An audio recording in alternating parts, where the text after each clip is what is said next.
Hello viewers, welcome to BRK health. నేను మీ Fatima.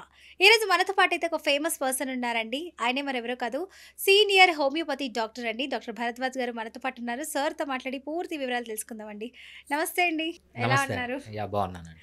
Doctor గారు, ఇప్పుడు చాలా మందికి బీపీలు, షుగర్లు వచ్చేస్తున్నాయి. హుహు. బీపీ ఎక్కువ వచ్చిన వాళ్ళకు హ్మ్. ఎలాంటి సైడ్ ఎఫెక్ట్స్ వస్తాయి? అసలు ఎలాంటి ఫుడ్ తీసుకోవాలి? బీపీ తగ్గాలంటే ఏం చేయాలి? కొంచెం దాని గురించి వివరించండి. యాహ్! రైట్. సో, బీపీ అనేది చాలామంది నా దగ్గర పేషెంట్స్ వచ్చేవాళ్ళు ఏం చెప్తారంటే, అడుగుతామనమాట. జనరల్‌గా కేస్ తీసుకొని అడుగుతాం. సార్ మీకు బీపీ ఉందా? షుగర్ ఉందా? థైరాయిడ్ ఉందా? లేకపోతే విమెన్ అయితే పీసీఓడీస్ ఉన్నాయా? ఏమన్నా అడుగుతామనమాట. సో, హుహు. చాలామంది చెప్తారు, సార్ నాకు బీపీ ఉంది. కాకపోతే నేను మెడిసిన్ వాడట్లేదు అని గర్వంగా చెప్తారనమాట. హ్మ్. మెడిసిన్స్ వాడడం మంచిది కాదు కాబట్టి నేను మెడిసిన్స్ వాడట్లేదు. మెడిసిన్స్‌తో సైడ్ ఎఫెక్ట్స్ ఉంటాయి అని హ్మ్. చెప్తారనమాట. బీపీలో వచ్చే మెయిన్ ప్రాబ్లమ్ ఏంటంటే, మనకు స్పిగ్నోమానోమీటర్ అంటాం. ఇట్లా హ్మ్. కట్టి చూసినప్పుడు బీపీ తెలుస్తుంది. హ్మ్. చాలా మందికి సింప్టమ్స్ ఉండవు. అసలు బీపీ ఎందుకొస్తుందండి? యాహ్! సో, బీపీ ఎందుకొస్తుంది? మెయిన్ రీజన్ ఏంటంటే, సో, మనకు బ్లడ్ ప్రెషర్ ఉంటుంది కదా! మన హార్ట్ బ్లడ్‌ని ప్రతి ఒక్క పార్ట్‌కి పంప్ చేయాలి. హుహు. పంప్ చేయాలి అంటే హార్ట్ గట్టిగా స్క్వీజ్ కావాలి. హుహు. ఎప్పుడైతే స్క్వీజ్ అయినప్పుడు మన రక్తనాళాలన్నీ బాగా ఎలాస్టిక్‌గా ఉన్నాయనుకోండి. ఫర్ హ్మ్. ఎగ్జాంపుల్ ఆహ్, బాగా ఎలాస్టిక్‌గా అంటే మీరు హార్ట్ స్క్వీజ్ చేసిన వెంటనే కొంచెం ఎక్స్‌పాండ్ అయ్యి బ్లడ్ హ్మ్. వెసల్స్ బాగా రబ్బర్‌లాగా ఉన్నాయనుకోండి. ఓకే. ఎక్స్‌పాండ్ అయ్యి ఈజీగా బ్లడ్ వెళ్ళిపోతుంది. చాలా కావాల్సిన మంది కోపంలో ఉన్నప్పుడు నీకు బీపీ రైజ్ అయితుంది అని అంటుంటారు. సో, హ్మ్. అలాంటప్పుడు బ్లడ్ ఎక్కువ అయ్యి ఉంటుందంటారా? యాహ్! దట్ ఈస్ డిఫరెంట్ అండి. అది జనరల్ టర్మ్‌లో నాకు బీపీ తెప్పించొద్దు అంటారు. అవును. So, that is completely different. మనం ఇక్కడ మాట్లాడేదేంటంటే హ్మ్. Medical BP is different. మీరు జనరల్‌గా ఓకే. సినిమాల్లో చూపించేది లేకపోతే చాలా ఎవరన్నా మంది 2 ఒకటే అనుకుంటున్నారండి. యాహ్! అది అంటే బ్లడ్ కంప్లీట్‌లీ ఎక్కువ రైజ్ అయితూ ఉంటుంది కోపంలో ఉన్నప్పుడు. సో, దానివల్ల యాహ్! మీకు బ్లడ్ ప్రెషర్ వల్ల దాన్ని బీపీ అని అంటుంటారు. రైట్. సో, 2 వేరంటారయితే. యాహ్! Completely different okay. అండి. అయితే సినిమాది వేరంట, ఈ బీపీ వేరంటండి. ఇది మెడికల్ బీపీ అనమాట. జాగ్రత్తగా వినండి. చెప్పండి సార్. యాహ్! సో, మీకు బ్లడ్ ఎళ్ళిపోయిందనుకోండి, స్మూత్‌గా ఎళ్ళిపోయిందనుకోండి, హ్మ్. బ్లడ్‌కి రెసిస్టెన్స్ ఉండదనమాట. హుహు. ఈజీగా బ్లడ్ వెసల్స్‌లో మీకు కావాల్సిన పార్ట్‌లోకి ఎళ్ళిపోతది. హుహు. ఎక్సెస్ బ్లడ్ అనేది అంటే అక్కడ ఆక్సిజన్ యూజ్ అయిపోయిందో రిటర్న్ వస్తది. హుహు. ఎప్పుడైతే ఈ బ్లడ్ వెసల్స్ గట్టిగా అయిపోతాయో, హ్మ్. గట్టిగా అయినప్పుడు ఏంటంటే, గట్టిగా ఉన్న పైప్ కొంచెం మీరు హార్ట్ పంప్ చేసినప్పుడు హ్మ్. బ్లడ్ ఎళ్తుంది. స్మూత్‌గా ఉందనుకోండి, ఇది ఆ! ఎక్స్‌పాండ్ అవుతుంది, ఎళ్ళిపోతుంది. ఓకే. రైట్? కాకపోతే ఏమవుతుందంటే ఇవి రిజిడ్ అయిపోయినాయనుకోండి, మీ హ్మ్. రక్తనాళాలు గట్టిగా అయిపోయినాయనుకోండి, హ్మ్. హార్ట్ పంప్ చేస్తుంది. హ్మ్. బట్ ఇవి ఎక్స్‌పాండ్ కావు. బ్లడ్ సరిగ్గా పోదనమాట ఆహా! కావాల్సిన ఆర్గాన్స్‌కి. హ్మ్. అప్పుడేం హార్ట్ ఏం చేస్తుందంటే, కావాల్సిన ప్రెషర్ కంటే ఎక్కువ ప్రెషర్ పెడుతుంది. హ్మ్. రైట్?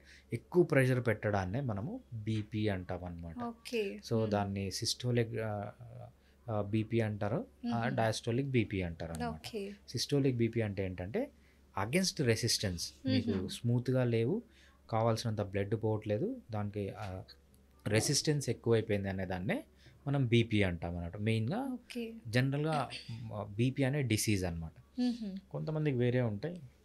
అదేంటంటే బ్లడ్ వాల్యూమ్ ఎక్కువ కావడం వల్ల కూడా వస్తది. అది కంప్లీట్‌లీ డిఫరెంట్. బట్ జనరల్ పబ్లిక్‌లో బీపీ అంటే ఏంటంటే, ఈ రక్తనాళాలు గట్టిగా అయిపోయి హ్మ్. కావాల్సినంత హార్ట్ ప్రెషర్ నార్మల్ ప్రెషర్ కంటే ఎక్కువ ప్రెషర్ పెట్టాల్సొచ్చేదాన్నే బీపీ అంటాం. అసలు బీపీ అంటే మీరు హ్మ్. చెప్పారు కదా! బ్లడ్ ప్రెషర్ ఎక్కువ హ్మ్. ఉన్నవాళ్ళు టాబ్లెట్స్ ఏసుకుంటే ఏమైనా సైడ్ ఎఫెక్ట్స్ ఉంటాయంటారా? రైట్. బీపీ టాబ్లెట్స్ వల్ల చాలా సైడ్ ఎఫెక్ట్స్ ఉంటాయండి. హుహు. సో, మనము ఆహ్, సోరియాసిస్‌లు గానీ, ఆటో ఇమ్యూన్ డిజార్డర్‌లు హుహు. గానీ, కిడ్నీ డిజార్డర్‌లు గానీ, ఓకే. లివర్ డిజార్డర్స్ గానీ, సో, మనకు ఈ ప్రపంచంలో సైడ్ ఎఫెక్ట్స్ లేని మెడిసిన్ అంటూ ఏదీ లేదు. సో, మనం ఏది చూసినా కూడా రిస్క్ బెనిఫిట్ రేషియో. ఈ హుహు. పర్టిక్యులర్ మెడిసిన్ తీసుకుంటే మనకు రిస్క్ ఎంతుంది? బెనిఫిట్ ఎంతుంది? ఈ హుహు. పర్టిక్యులర్ మెడిసిన్ తీసుకుంటే రిస్క్ కంటే బెనిఫిట్ ఎక్కువుందనుకోండి, అప్పుడే ఆ మెడిసిన్ వాడతాం. హుహు. బట్ రిస్క్ లేని మెడిసిన్ ఈ ప్రపంచంలో ఏదీ లేదు. హుహు. ఇంక్లూడింగ్ ఈవెన్ హోమియోపతి మెడిసిన్స్‌కి కూడా హ్మ్. కొంతవరకు సైడ్ ఎఫెక్ట్స్ అనేది ఉంటాయి. ఓకే. సో, మనం కరెక్ట్ టైంకి ఆహారం తీసుకోవాలి. మంచి ఫ్రూట్స్ తీసుకోవాలి. హ్మ్. అన్నీ ఫైబర్ కంటెంట్ ఉండేవి, సీరియల్స్, పల్సెస్ ఇలాంటివి తీసుకుంటే మనకి ఎలాంటి సైడ్ ఎఫెక్ట్స్ రావు అని అంటారు. సో, బీపీ రాకుండా ఉండడానికి కొంచెం బావుంటుంది. ఆస్కారం ఉందంటారా? ఓకే. బీపీకి, ఫుడ్‌కి మెయిన్ లింక్ ఏంటంటే, హ్మ్. మనం ఫ్రూట్స్ తింటున్నామా? హ్మ్. లేకపోతే ఫైబర్ తింటున్నామా? డెఫినిట్‌గా ఫైబర్ అనేది ఇంపార్టెంట్. హ్మ్. బీపీ రాకుండా ఉండాలంటే ఫస్ట్ దీన్ని చేయాల్సింది ఏంటంటే లో కార్బోహైడ్రేట్ ఫుడ్ తీసుకోవాలి. హుహు. మన ఉన్న ఫుడ్‌లో కార్బోహైడ్రేట్ తగ్గించాలి. హ్మ్. అదేవిధంగా ఒమేగా 6 ఫ్యాటీ యాసిడ్స్ తగ్గించాలి. హుహు. ఎప్పుడైతే షుగర్స్ తగ్గిపోతాయో కొలెస్ట్రాల్ ప్రొడక్షన్ కూడా తగ్గిపోతుంది. మన రక్తనాళాలు గట్టిగా కావడానికి రీజన్ ఏంటంటే హ్మ్. మెయిన్‌గా కొలెస్ట్రాల్. సార్ చాలామంది కరెక్ట్‌గా పడుకోకపోయినా లేదా యోగానైనా, ఎక్సర్సైజ్ అయినా చేయలేకపోవడము, హ్మ్. ఇప్పుడు ఆఫీస్ ఇలాంటి టెన్షన్స్ కొంతమందికి చాలా ఉంటాయి. హ్మ్. సో, అలా స్ట్రెస్ వల్ల కూడా బీపీ వస్తుందంటుంటారు. ఇది కూడా రైట్. ఒక భాగం అంటారా? దీనివల్ల కూడా ఒక కారణం ఇలా కూడా బీపీ అనేది ఉంటుందంటారా? రైట్. డెఫినెట్‌గా అండి. సో, మనిషి అనేవాడికి 5 విషయాలు చాలా ఇంపార్టెంట్. హ్మ్. First diet. హ్మ్. ఈ కాలంలో మోడర్న్ డిసీజ్‌కి రావడానికి మెయిన్ రీజన్స్ వచ్చి 95% ఆఫ్ ది డిసీజెస్‌కి డైటే కారణం. హుహు. ఇంకా వేరే ఏ డిసీజెస్ కన్నా 5% రీజన్ వచ్చి మనం వేరేవన్నీ. హ్మ్. దాంట్లో ఇంపార్టెంట్ ఏంటంటే స్లీప్. హ్మ్. సో, స్లీప్ అనేది both quality of the sleep, quantity of the sleep important. హుహు. సో, అడల్ట్ అయితే అట్‌లీస్ట్ 7-9 అవర్స్ నిద్రపోవాలి. హుహు. లేకపోతే బీపీ అనే కాదు ఏ ప్రాబ్లమ్ వచ్చే ఛాన్స్ కూడా ఉంటుందన్నమాట. హ్మ్. నిద్ర తర్వాత ఎక్సర్సైజ్. హ్మ్. ఎక్సర్సైజ్ అనేది కూడా చాలా ఇంపార్టెంట్. హ్మ్. ఎక్సర్సైజ్‌లో మనకు డిఫరెంట్ వెరైటీస్ ఆఫ్ ఎక్సర్సైజెస్ అవును. ఉన్నాయన్నమాట. స్ట్రెంథెనింగ్ ఎక్సర్సైజెస్ అంటాము, పవర్ ఎక్సర్సైజెస్ అంటాము, హ్మ్. స్పీడ్ ఎక్సర్సైజెస్ అంటాము, హైపర్ట్రోఫీ ఎక్సర్సైజెస్ అంటాము, హ్మ్. లోకల్ ఎండ్యూరెన్స్ అంటాము, సెంట్రల్ ఎండ్యూరెన్స్‌లోకి వచ్చేటప్పుడు మిడ్ హ్మ్. Duration, long duration, short duration endurance అంటాం. హుహు. ఇవన్నీ ఎక్సర్సైజెస్ ఎప్పుడు మిక్స్ అండ్ మ్యాచ్ చేస్తూ ఉండాలి. హుహు. ఎక్సర్సైజ్ తర్వాత స్ట్రెస్. హ్మ్. మన లైఫ్‌లో ఎంత స్ట్రెస్ గాన తక్కువ పెట్టుకుంటే హ్మ్. అంత హెల్తీగా ఉంటారు. ఓన్లీ హ్మ్. బీపీకనే కాదు ఎస్పెషల్లీ అన్ని ప్రాబ్లమ్స్‌కి కూడా ఇవి కారణమవుతుంటాయి. హుహు. నెక్స్ట్ ఏంటంటే అడిక్షన్స్. వీడియో గేమ్స్ గానీ, హ్మ్. లేకపోతే పార్న్ వీడియోలు చూడడం గానీ, ఆల్కహాల్ గానీ, స్మోకింగ్ గానీ, లేకపోతే వీడియో గేమ్స్ ఆడడం గానీ, రీల్స్ చూడడం గానీ, ఇవంతా అడిక్షన్స్ అనమాట. ఈ అడిక్షన్స్‌కి కూడా అంటే దూరంగా ఏ ఉంటే టైం ఉంటే ఆ టైంకి పడుకోవాలి. పడుకునే టైంలో పడుకోవాలి.